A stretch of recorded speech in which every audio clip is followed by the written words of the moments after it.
Welcome to New England Lacrosse Journal's Chasing the Goal podcast, your destination for all things lacrosse. I'm your host, Kyle Devitt, and in studio, Mr. Jack Biatelli. Jack, how we doing today?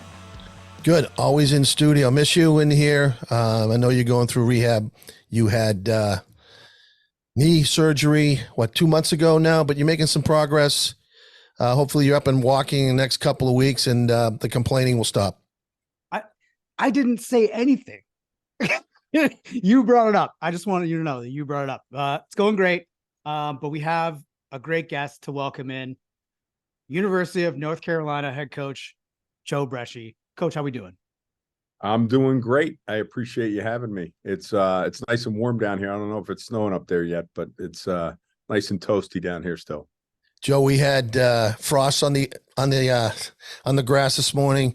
My car had ice all over it. I had to start it and warm it up to melt the ice because I'm too lazy to scrape the ice off. I'm just like, I'm so tired of the ice and the snow. Maybe when my son gets out of college, I might move down, and then if you need a volunteer assistant coach, I might be available for you. Hey, I tell you what, there's some real estate down here. But so we get our first frost in January, February. And it lasts for about 2 to 3 weeks. Yeah. Who's complaining now, Chief? I'm in a struggle to not turn my heat on. I have a rule. We don't turn the heat on until Thanksgiving. We're not doing it. We're just going to keep it. We're going to go. But yeah, Coach, great to have you on. Obviously, coaching up power in the ACC with North Carolina. I just kind of want to talk about the way when I talk to other coaches and your name comes up, it's always with admiration and appreciation. And I don't, sometimes coaches coach for like 40 years and they don't get that. Right. And you've been in the game for a while, but you've kind of established yourself as, a mainstay in one of the toughest conferences in the entire country. How did you build that kind of reputation, and what do you put that down to? Is that kind of personality based? I don't think it's X's and O's, but it could be. I don't know. Let me know. Well, I was fortunate. I had the opportunity to play for a Hall of Fame coach in Willie Scroggs, learn from him as a student athlete. I didn't know if I was going to get into coaching or not. I had some different internships in sales and finance and so forth over the course of my 4 years at Carolina. And then when I graduated, Willie retired that year, my senior year. And Dave Klarman took over and he asked me to be his assistant. So, for 2 years, I was like, I'll do it for a year, see what happens. Well, we went 16-0 in 91 and won the national championship. And I was like, wow, this is great. Although I was getting paid $2,000 as an assistant coach, had 2 other jobs, delivered newspapers and worked at a health spa. So I did that for 2 years. We lost in the semifinals to Princeton in 92 at the University of Penn. And then I got the opportunity to go coach with Pete Lasagna, which was certainly an incredible experience up at Brown University. And that's where I got a chance to meet Jack. And it was the best experience I could have ever asked for. Pete gave me the keys to the defense. He was such a terrific leader. He wore his personality on his sleeve, and we gelled. He coached the offense. I coached the D. We worked together. The players were terrific, great energy. And I was, myself, and I wasn't trying to be anybody I wasn't. Just brought what I learned from Carolina and my experiences there to Brown. And like I said, Pete gave me free reign to do what I needed to do defensively. And we were able to go to the Final Four and win a couple Ivy titles there. And then I got an opportunity at age 28 to be the head coach at Ohio State. And it was a varsity program, but hadn't had started scholarships yet. Andy Geiger brought me out for an interview, and I was the last of 7 guys to interview. And I remember I was at the airport. Back then you had to get on the payphone. And I called my brother who went to Denison and played football and lacrosse there. And I said, Dave, I'm going to Ohio State for my interview. It's Sunday, all day Monday is the interview. I said, do you have any advice for me going to Ohio State? And he said, yeah. Do you know anything about Woody Hayes? And I said, A little bit. I know he forearm shivered the guy in the bowl game against Clemson way back when, and he's like, "Don't bring that up." He said, "Everything at Ohio State is built around Woody Hayes." Right. So I went out, and my first breakfast in the morning was with a guy named Bill Miles, who coached with Tom Osborne at Nebraska and Woody Hayes at the Ohio State University, and he's assistant athletic director. So I'm sitting down with him at breakfast, and I still remember it. It was crazy. I was sitting there, and he said, "Let's go up and get something at the buffet." So we go up there, and I get a nice sized plate, and he's a big man. He's like 6'3", 270, and he gets a little bowl of fruit, and I'm like, "Oh my God, I think I blew it already." So I come back and I start eating the food and this and that. And he goes, "Joe," he said, he said, "You were an All-American. You went to the Final Four at Carolina as a player." He said, "At Carolina, you won the national championship, 2 Final Fours and 2 ACC championships. Then you go to Brown, you go to the Final Four. You have all this success. You're coming to the Ohio State University. How are you going to handle failure?" And immediately came to mind was my conversation with my brother. And what I said was, as Woody Hayes once said, "I may lose some battles, but I'm going to win the war." And he dropped his fork, and we sat there and ate, and he went up 4 times with huge plates. I was like, "You don't get to be 270 eating a little bowl of fruit." He went up there and had 4 plates of food. We sat there and talked football for 2 hours about Woody Hayes, Tom Osborne, the whole bit. And I got the job, and I went out there, and this is where your question gets answered.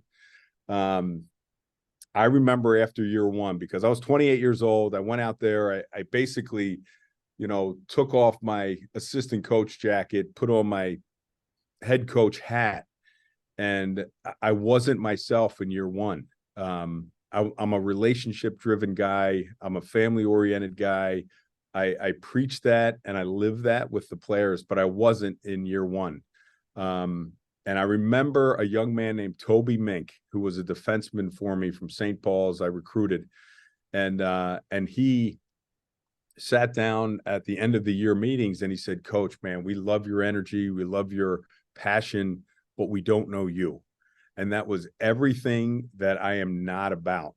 So I took off my head coaching cap. Although I was still the head coach, it was, you know what, be who you are and and don't try to be somebody you're not. And ultimately, that kick in the gut, and I give Toby Mink, who we share a birthday, April 9th. He may be 30 years younger, but we do share a birthday, and we remind each other of that every year. But that kick in the gut was the answer to being who you are and not trying to pretend you're somebody else. Sure, I learned from a lot of coaches over the years. I learned from coaches I played for, coaches, my assistant coaches, other coaches out there at the convention, watching film, etc. But I've always prided myself on being who I am and not trying to be someone else, and being real with the players, because they can see right through that too. And not only preaching or not only preaching family, but living family, I think is the way to go. And we can all talk about it. It's just words, but if you're living it every day and you're telling your kids you love them, and you're telling your players, you're inviting them over for dinner and seeing who you are and who you are around your family. And my wife, Julie, and my 4 daughters, Sam, Abby, Lucy, and Emily, and integrating them into the program as much as I have is really what life's all about. And we're only here for a short period of time, so enjoying every minute of it with these young men is real. And I have the best job in the world. The old cliche of you never work a day in your life if you love what you do is absolutely what I've been living. I've been a living dream to coach at the Ohio State University, Brown with Pete, certainly playing at UNC, and now having an opportunity to give back to the school that changed my life is pretty powerful stuff. So when you come in the office every day and you love what you do and you love being around the young men, and ultimately these guys are 18 to 22-year-olds, man, and you have a chance to have a small impact on some, but a major impact on many is really, really cool. And not a lot of people get that opportunity. Do you find, you talk about family, obviously the alumni at North Carolina is by far one of the most supportive and celebrated alumni associations in the country, not only obviously for basketball, but lacrosse as well. I mean, you run into North Carolina grads everywhere, and, you know, the support for the program. You probably wouldn't have the success if it wasn't for the alumni support you have for the program. But you learned a great lesson at Ohio State, being yourself, right? Mm-hmm. Now, being a parent for so many years, you find that being a parent, you become a better coach as well? Oh, man, you hit the nail on the head. I think you learn a lot from being a coach because you're around so many kids and you're around so many parents. And I've been fortunate to be around a lot of great parents and seeing how they interact with their kids, and you know, in some good ways and some tough ways. And I think ultimately, I use that term all the time with my assistant coaches who are just starting families. I said, really take a good hard look at the families and the student athletes that come through here. None of the kids that we ever coach are not trying 100%. And if they try and still fail, that's okay. As long as they're putting everything they have into every play or every game, every practice, etc. It happens. And how you respond to that is ultimately the number one thing. But, you know, I tell my assistant coaches who, you know, just starting families, I said, you know, a couple things. We practice in the morning so you can be home at night with your kids. That's one thing I'm so glad I did over the 11 years at Ohio State, and certainly, you know, the 16 years now here at Carolina, is I never missed a dinner, never missed a game of my kids playing in high school or middle school, etc. That was during the week, unless we had a road game. But you certainly learn a lot as a parent to have patience, patience, because these kids are putting everything they have on the field for you. And understanding that patience piece helped me become a better parent. And I think you understand as a parent that the kids, all the players are coming from different households, different environments, different challenges within each household. You know, and they're not all coming, because they're all coming to North Carolina doesn't mean they're all going to be the same. You know, they're all different. They all got different upbringings. And bringing up your own kids, you know, that you have 4 daughters, you know, every single one of them is very different from the other one. Yeah, there's no question. And they're all special in their own way. And Right. That's same as the players, right? They all bring something different. And sometimes, you know, guys walk in the office. This is what I love about where our office is located. It's right in the middle of the campus at the Keenan football stadium. You know, the guys walk through here all the time because our training tables on the 3rd floor, our academic centers on the 2nd floor, and they're constantly coming in the locker room. And you know, some kids are coming in and give you the head nod. Some kids are saying, good morning, coach, or hey, coach. And some are coming in and giving you a full hug. So they're all coming from different backgrounds. But just knowing that they're loved and knowing that they're supported here is terrific. And they all know it when they walk through the doors that they're part of the family for real. And you're going to be there for at least another 3 years. You just signed an extension, correct? I did. Yep, I did. I Congratulations. Thank you. Thanks. Credit Bubba Cunningham. He's a terrific leader for us as the athletic director. He's had all the faith in the world in myself and how we run the program. But ultimately, you also have to win. You're judged on wins and losses, and you know, we had to make some changes. And I felt like it was time. No one's bigger than the program. No one's bigger than the alumni that played before me and after me. So the program runs the roost, and certainly some tough, challenging times this summer, but the changes were necessary for the program to push back towards where we need to be, competing for championships at the highest level. Now, I had a chance to watch you play when you were at North Carolina. We have a number of friends that are friends with you and me, having worked in the industry for a number of years. But I believe you were on 2 USA teams, correct? I was, yes. On 2 USA teams. You played at obviously the highest level. Played at a great program. How have you seen the game change since the time you were in college and played USA lacrosse till now? Obviously, we know it's changed. How has it changed for you?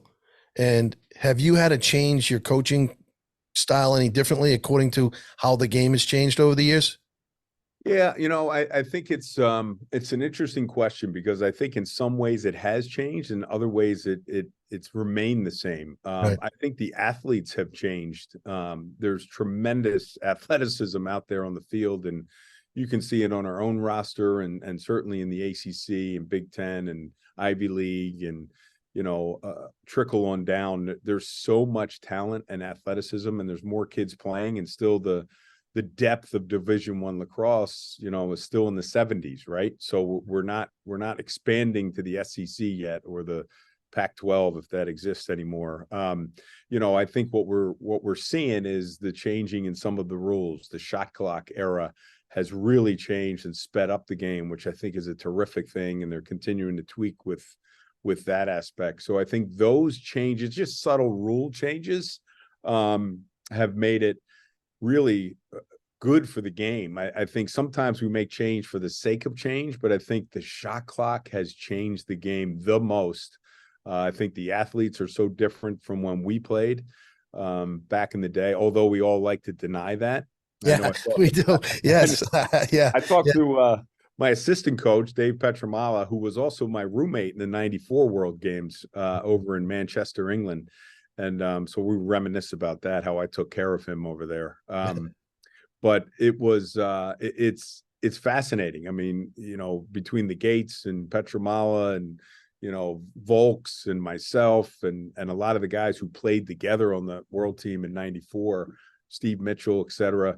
I'm just talking defensive, as you notice. And a lot of those guys on that team are coaches now.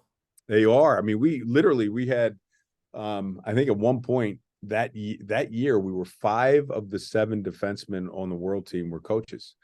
So Fred Acey was the head coach or the defensive coach, and he walked in the huddle and he's like, "You guys know what to do. Go ahead and do it." Right. So it was fun. I mean, it was just incredible experiences there, playing on the U.S. team 94, but really cool at Hopkins too, and in 98 where we won in overtime against Canada. And I grew up literally 5 minutes from Hopkins campus. So it has changed. The game has certainly changed, but I think the subtleties of rule changes have really helped. I love the shot clock. I think it should be even shorter as we move forward. And how have you changed as a coach over the years? I think you have to change with society. I think it's an immediate gratification type of world we live in. I don't know about you, but I'm not sure I'd ever be on social media unless it's part of recruiting, right? And what is recruiting now? It's back then it was I wanted to go to Carolina, and that was it. Right. It wasn't being courted like we court kids now, which isn't a bad thing. It's just a reality of what we live in. It's social media. It's immediate gratification. It's what can you do for me? It's NIL deals. It's transfer portal. It's really about relationships, but that part hasn't changed for me. And ultimately on the field, X's and O's, I've had some really, really good assistant coaches over the years that I've worked with and learned and tweaked. And, I've coached the offense at Ohio State. I coached the defense at Ohio State. I've coached the defense here. I've had some really good offensive coordinators, in Pat Myers and David Metzbauer, and now John Thompson. Just terrific men who do a great job offensively. But ultimately, it's another little cliche, but it's not necessarily about the X's and O's. It's about the Jimmies and the Joes, and the recruiting piece is so critical. And you see it in the ACC and Ivy League and Big Ten. I mean, they're getting some great talent to go to their programs, and ultimately, it comes back, and this is where it remains the same. It comes back to relationships. Coach, I got to tell you something. Mm-hmm. I'm really excited that you're a D1 coach and not a writer, because you would destroy me because you're a natural born storyteller, man. I'm like, we have podcasts with a lot of different personalities, a lot of different coaches. And I think this might be one of the first times where I'm just like, I'm just going to go into this and we're going to learn stuff. Like I'm not going to run anything. I'm just going to sit here and try and learn. You were talking about your assistants. Mm-hmm. I love John Thompson. I was there. I was very fortunate to document his run with Amherst to the D3 championship game. They got to the game. They didn't win it, but man, like he's such a positive, emotional guy. Like I really think he's going to do a lot of great things for your team. Can you tell me the process of bringing him in? Yeah. And I got a cool story from the, excuse me, of the, his run to the championship. We had won the national title in 2016, and he called me and said, "Would you mind doing a Zoom with our team?" And I said, "Yeah, I'd love to." And I had an opportunity to get on a Zoom, and he was asking some questions, and he talked about how your team and what you focus on and what were the details of how you won it. And it was quite the journey that we were on, starting out the season 3-3 and having a come to Jesus meeting in a hotel basement in UMass after we lost to them, and then going on a tear and winning the national title. So I kind of gave that story to John Thompson and the crew, and I knew of him just from my Brown days and so forth. He was after me after I had coached there, but I knew how talented he was, and how successful he was at Amherst as a head coach, and then. He had some success out in Air Force and they loved him. And every person I spoke to about John Thompson just raved about him as an X's and O's guy, as an emotional leader, as, all the details, but a great person. And for me, it's surrounding myself with great people, because you're only as good as the people you surround yourself with. And he is exceptional. He is already his mentality and focus and energy is contagious to the players, and they have just gravitated towards him just immensely. And I love it. And he's a thinker.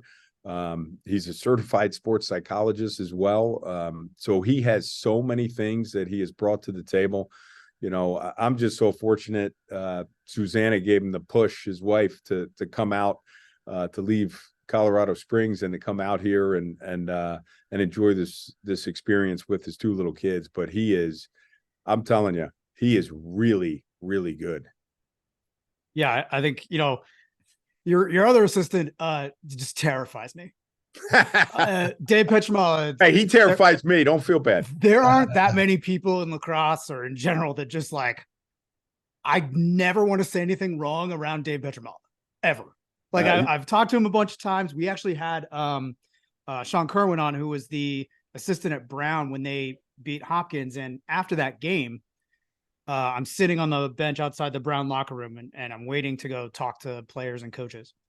And I look out of the corner of my eye. I'm like, someone's coming around the corner, and it's Petramala. And he had back issues, and I'm on the bench, and it's just me. And he comes and sits next to me. And I'm just like, "Hey, coach." You're petrified. I was like, I'm not interviewing you now. And not after a loss, not after you have this look of pain on your face. Like, we'll talk later. I'll call you. I don't think he had any idea who I was, but I was like, "Hey, how you doing?" And he's like, "Good." He's like a big teddy bear. He's a big teddy bear. No, I know people that know him better than I do, but man, I felt like I was going to like really offend him by asking any question, even just doing my job to cover the game. I was just like, maybe we'll, maybe not right after the game's over. And I just went into the Brown locker room like this, head down, like looking back. Is he following me? All right. No, good. But him coming over after being at Syracuse, coaching with Gary Gay, being a defensive guy, you're a defensive guy. I assume, you're coming in and he's coming in, you're building a new kind of defensive identity. Not that you haven't had one, but it's got to be different with Petro running the show, right? Yeah, I mean, you talk about it from the get-go. I mean, he's this big presence and boisterous voice, and you couldn't have two opposite guys in the way John Thompson operates and Petramala. And, at the end of the day, we have 58 years of head coaching experience on this staff. And I am just eating it up. And I think those two guys are eating it up as well, because we all have different things to bring to the table. And Dave's a in your mittens type of coach, and he gets after the guys aggressively, and John's jumping up and down at the other end, just high-fiving guys and chest bumping them. And it's exactly what Carolina Lacrosse needed, was that burst of energy and that change of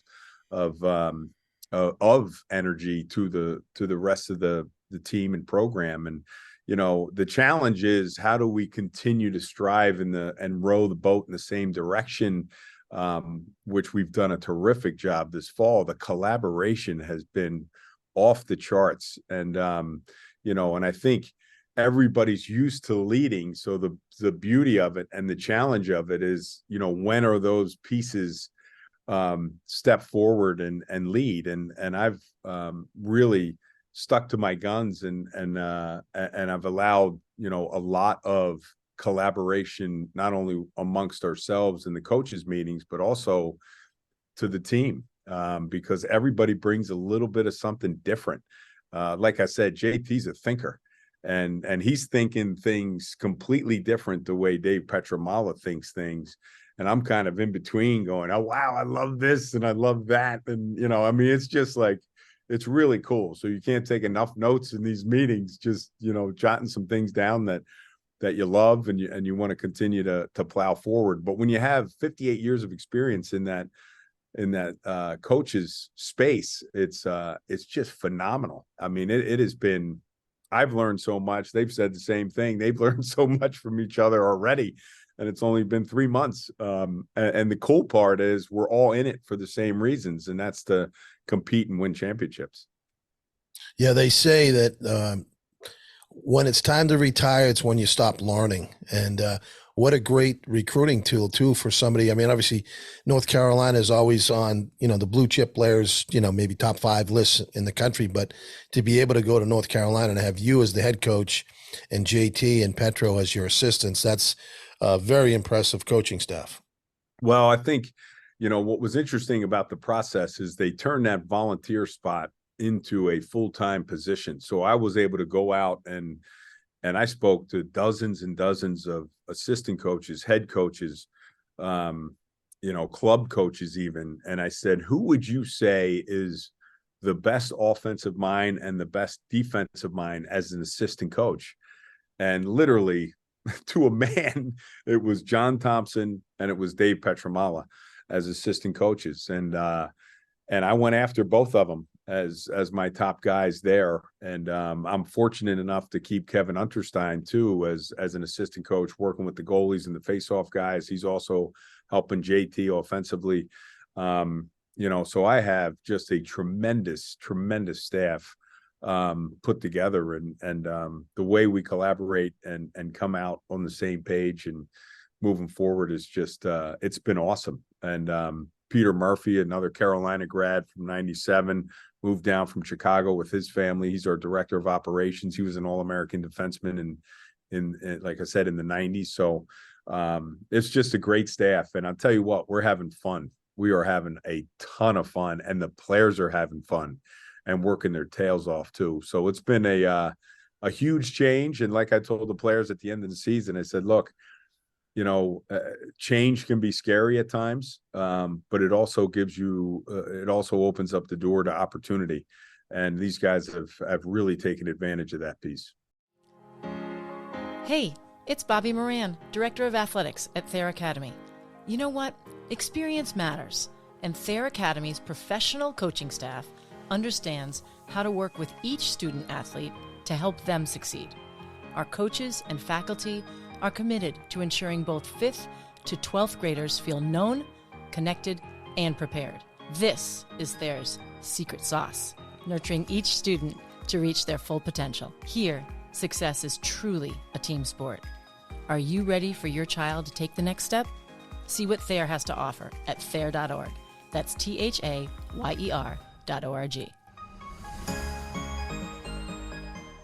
since you brought up Kevin Unterstein, this won't be great for the audio medium, but for visual, this is Kevin Unterstein in my room. Oh, no way. Yeah, when he played for the Outlaws. Yeah. It's how the MLL paid me with a framed picture once. If you know the MLL, that's really on brand.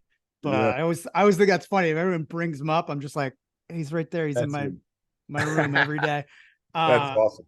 Yeah, no, that's it. I mean, you might have the most, like you said, that many years, 56 years of college experience. I mean, I can't think of another staff that has anything close to that.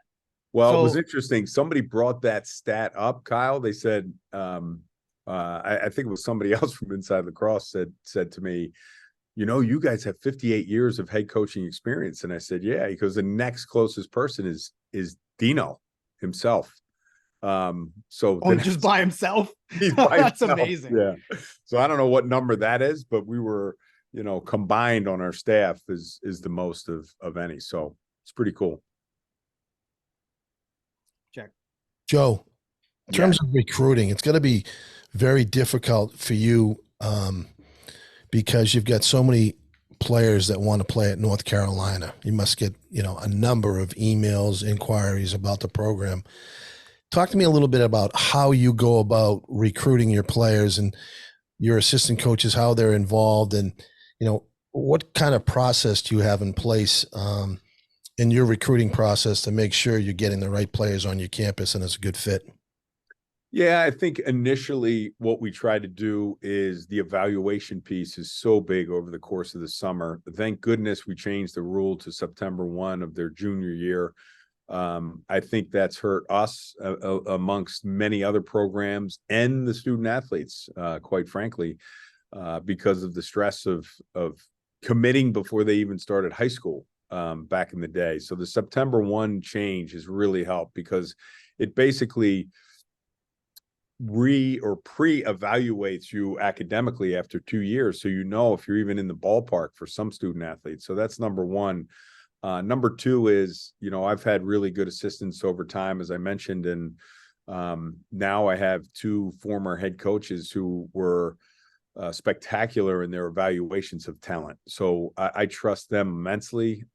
We have a lot of time to sit down and talk about who we like and what we like about them. And we go back and forth. I talked about the collaboration and putting them on the whiteboard of who fits what we're looking to do offensively with JT and defensively with Petro and special teams with KU. And KU was also in the PLL as an assistant coach this year. And I think when it comes down to it, as we do our evaluation, to me, and I mentioned this earlier about the family aspect of things, to me, the most important thing is that we have them on campus with their family. So we have an opportunity to meet them. Do we feel the same about them talent-wise as we do as a person, as we do academically? Do they fit us academically? Do we offer the degree they're looking for? But ultimately it's about the personalities and the relationships and the character of guy that you want in that locker room. Ultimately that's the number one priority for me. Is they can be as talented as ever, but do you want that guy in your locker room? Is he going to be that ultimate warrior for you, but also be that character guy that's going to make some tough decisions and good decisions when it must be had, whether it's off the field or on the field.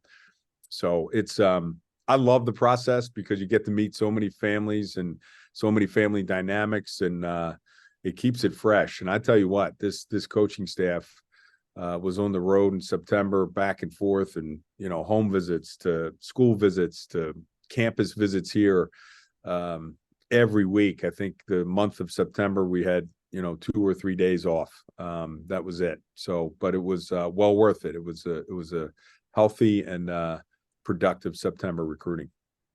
Can you talk about some of the players that you landed for 2025?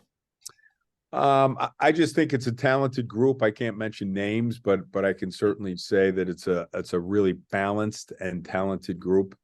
I think defensively we did a really nice job of getting a terrific goalie and some really good defensemen that I think are going to help us for sure. And then, I think in the middle of the field, we certainly did a terrific job as well. I think some of the talented midfielders were awesome. So, I think ultimately down the line, you continue to leave some spots open for, the late bloomers or the guys who are still developing. And I think that's also key to do. But, with the change of September 1 junior year, it has really changed the face of our recruiting. And the current juniors on our team are just that. They're the first group of September 1 recruiting. Oh, is that right? Yeah, it's very interesting because, back when it was 8th grade and the 8th graders were, getting committed. I remember my 2 boys were, around that time they were, one was in high school, the other one was 8th grade, but it was like, I just couldn't believe that these kids were committing as an 8th grader to going to a school that they really don't know a lot about. And 3 years from now, they could be totally different players. They could totally think that they want to go somewhere else. They want to study somewhere else. So I agree with you 100%. The best thing they ever did was change the rule to September 1st. Player is able to develop, you've got late bloomers, like you said. But it was pretty crazy back in the day when you could, commit a kid in the 8th grade. Yeah, it was very unfortunate for our sport because the pressure on the kids, the pressure on the parents, and unfortunately, you had those immature kids who knew you had to maintain or get certain grades in high school, and they weren't ready for that. And that's where you had decommits and commits and kids switching place. I mean, it was not a good time for recruiting, but I'm glad the NCAA and the calendar, the coaches changed the calendar and so forth. I think it was the best thing that could have happened for everyone affected by it. No question. Coach, the ACC is generally regarded as the athletes league, right? The athletic conference. We don't have a lot of ACC up here, obviously. There is one school, though, that's in the ACC that doesn't have a men's lacrosse team, and that's Boston College. Mm. Do you think if Boston College came back into, I know they used to, if they came back into the fold, that would be, beneficial to the rest of the teams? It would be, we're looking for a 6 team without a doubt, at least 6, and it would be so great. I played against Boston College when I was at Carolina. They came down and played in I think it was like the Citibank tournament with Duke and ourselves. And I forget the other team that joined Boston College, but it was great.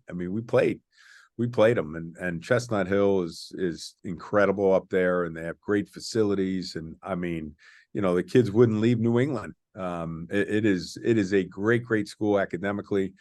I think it would be terrific for our league. It would be terrific for the sport.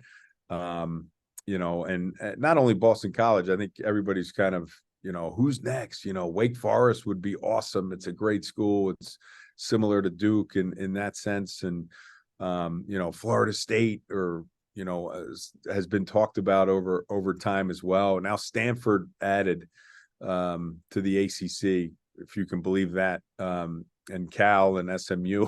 So, I just think we need a 6th team. A friend of mine, Heather Lyke, that I met at Ohio State when I was working there, she's the athletic director at Pitt, and she added women's lacrosse. And before COVID, she came and kind of checked out what our budget was and how we ran things from a men's side of things. So she was certainly intrigued by it.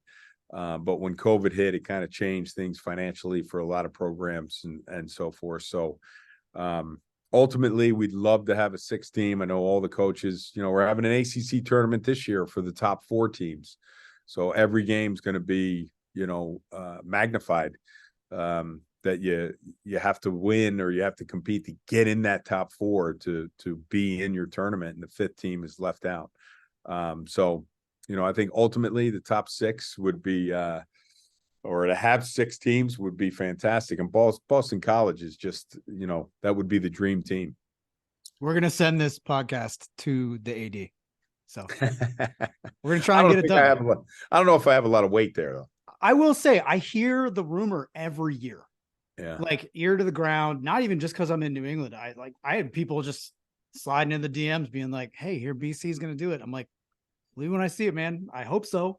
But it's a lot of cry wolf, but I hope they do it. I think it really, and like you said, like having that 6 team is important because that gets you the AQ, and then that gets you kind of, elevates even more, even though kind of ACC is still king of the mountain in a lot of ways. Yeah, no, I would agree. I think it is so tough. It is a incredible gauntlet of games, and we were playing 6 ACC games a year once COVID hit because we weren't sure of other programs playing. So we agreed on this, for 3 years we were playing 6 ACC games, and that's not easy. And now we're back to just playing 4, which has allowed us to open the gates a little bit. We're playing Penn and Princeton this year too, which is awesome, with Duke. So we're doing a weekend doubleheader. We play Princeton on a Friday and Penn on a Sunday, and they're flip-flopping with Duke. So, and then next year we're going up to Princeton and Penn as well. So I think that's what that has allowed us to kind of expand our schedule a little bit too. Yeah, but, to be honest with you, it'd be nice to see more ACC schools play Ivy Leagues. You see the ACC schools and the Ivy League schools in the last few years in the tournament, and obviously Notre Dame won it last year. But I think that's great that you're going to play Penn and Penn State because it's great for the fan. It's great for the players. It's great for the game. It is.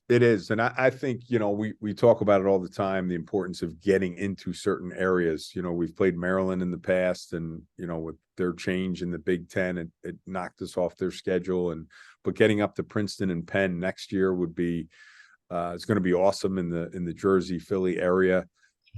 We get up to Maryland, DC enough, and this year we're going to Long Island for a week. Can you imagine that? Spring break, we're going to the island. Wow. And we're playing Hofstra, Wagner, and Stony Brook. So we're going to cover the gamut for a week on the island, and all our island guys get to be home. So it's really cool. I love switching up the schedule. We switched it up a lot this year with the taking away 2 of the ACC games. We added Army, Penn, Princeton, Hofstra, Stony Brook, amongst others, Fairfield as well. So I think it's really cool, and I think it's fun for the guys to play different teams. And for you to coach against different coaches and different programs. It is. I love it. I think it's a challenge and a new challenge, right? So it keeps it fresh. How many players do you have on your roster currently, and what is your goal in terms of the number of players you'd like to have on your roster? Well, we won the national championship. We had 46. When COVID hit, I offered all of our guys who were on the roster a chance to come back for a 5th year. This is the last year, and we have 23 seniors. So we're going from 60 down to 50 or even 48 next year. So this is the last year for us to be in that realm. It's not the ideal scenario, but I felt that the kids needed an opportunity to extend their education because they lost a year. I know how much I love being in Chapel Hill and the experience I had here. Heck, I've never left, it seems like. But as a player, and to give these kids the opportunity to come back, whether they played or not or whatever, but just experience this family was important to me. Sure, we're doubled up in some of the lockers, but ultimately it's these guys have an opportunity to live out a dream of playing in college. I always tell guys, I said, look, who are injured or redshirt or that sort of thing, I don't know, I want to go out in the real world. I said, look, you have 45 years to work. You have 4 to 5 years to play lacrosse and enjoy the best time of your life with less stress. So might as well enjoy it while you can. And, it goes by so quickly. It really does. Great story. My fall year, my freshman year, I got a 3.0, and back then you had to go to the mailroom to get your mail. So one of the captains was in the mailroom with me, and my grades came out. I read it, and he said, "Oh, you got a 3.0." He said, "I'm going to tell you 2 things." He said, "Number one, you're never going to get a 3.0 again, And number two, it's going to be the fastest 4 years of your life. And he was right about both. I never got another 3.0, but I managed to, navigate my way through college. And I did get a business degree, a PU school, got a business degree at Springfield College. But it's so true. And I think that's great. 60 players on your roster. How do you manage 60 players? Well, I think the most important thing is that you treat one as you treat 60. Right. So just understanding that, the family is the most important thing, and connecting with each and every player, whether injured, starter, backup, etc. And they know where they stand. I think the transparency and honesty is the number one priority for any coach, is to let them know where they stand, how they can get from A to B. If they want to get from a backup to a starter, or just being transparent and straightforward and upfront with the guys is number one, and treating them all like your sons. And ultimately that's what I try to do. Is, sometimes it's tough love, but most of the time it's true love. Right. And yeah. And I think, you have a great appreciation for life, more than most do, based on what you went through with your son. And I know your wife, Julie, and you are great ambassadors for going out and talking to parents who've lost a child. And like I said, before we had the podcast, I was talking to you, and I just, I have a lot of respect for you, not only as a player, as a coach, but as a human being, and what you've been able to do. And you get 4 great daughters. But I don't know if you want to talk a little bit about what you and your wife do, and you've made a great difference in so many people's lives. Well, I appreciate that. We were reached out to by so many people when Mike passed in 2004, and I give Coach Nick Myers and the Ohio State Athletic Department a ton of credit for keeping Mike's memory alive in so many ways. It's one of the largest memorial scholarships at the Ohio State University in the athletic department. Coach Myers and I play a game each year. We had a game, but most of the time it's a scrimmage, like we did a couple weeks ago here in Chapel Hill, and we raised money for Mike's scholarship. But Coach Myers has kept Mike's memory alive in the program. The thumbs up, sometimes the locker room codes, and some of the things are Mike's birthdays, birth date. And, I give him a ton of credit there. But, from Julie and I, we've it certainly is a tragedy that lives with us daily. We love our 4 daughters. We talk about Mike all the time. Matter of fact, 2 days ago, we were Sammy, my senior at Chapel Hill, has brought over one of her roommates, and we were looking through some of the photo albums. If you can believe it, photo albums existed, and we still have them. And we were looking through, and we looked through when my daughter Sam was 2.5, Mike was 3.5 when he passed, and we were looking through from 0 to 3.5 of Mike and his journey, and just beautiful stuff. And we talk about him all the time in the house, and the girls know everything about him. And for Julie and I, it's an opportunity to heal ourselves. And part of healing is helping others. Right. And the opportunity to reach out, or having different families reach out to us, and will you speak to so-and-so about they lost a child, and sometimes it's a text message, sometimes it's a phone call, sometimes it's multiple conversations, but just to know that we are survivors, that we're still living life to the fullest, that we had 2 daughters since Mike passed, and that we're living, we understand that we're going to see him again. I think ultimately is the beauty of it, is we're only here for a speck on the radar. And if we have a chance to help someone, or save someone, or, marriage is tough as it is. And 75% of marriages end with the loss of a child. And I give Julie a ton of credit. She is an absolute warrior. She's my rock. And we made a choice to continue living for our daughters, and for each other, and for those that we can touch some lives, and help others. So ultimately it's a tragedy that we we lost Michael, but it's also an opportunity to help others and also help keep his memory alive. And I can't tell you how many people have said, you know, I hug my kids tighter. I tell them I love them every day because of Michael. And that's a really cool thing and certainly a blessing for us. You know, I was a little hesitant to bring it up, Joe, but I think it's so important. It's a story that needs to be told. And I think that a lot of people are hesitant maybe when, you know, you first lost Mike and even till today. But I found that, you know, I had some losses, nothing like yours. I lost my dad when I was 17, but I think that people should understand it's okay to reach out. It's okay to talk about it because it's so important to you and your family. And I think the more people talk about it, the better the healing process is, and you're able to help other people. Yeah, no question about it. And I would tell everybody who listens to this podcast, even if they have friends or others, if they ever want to get in touch with me, I mean, you know how to get in touch with me. And I'd be happy to help and talk. And like I said, sometimes it's just knowing that somebody else has been through it and has survived it. And sometimes it's just a text message, or sometimes it's a call or conversation, et cetera. And you know, it's a blessing to be in this position to help. And that's the way we look at it. Well, God bless you. Again, a lot of respect for what you're doing. Thank you. Yep. It's a great place to end it. Coach, thanks again for coming on. Really appreciate you joining us and sharing all those messages and sharing your story a little bit. And good luck this spring. Thank you. I appreciate you guys both for having me, and good luck with the show. It's awesome.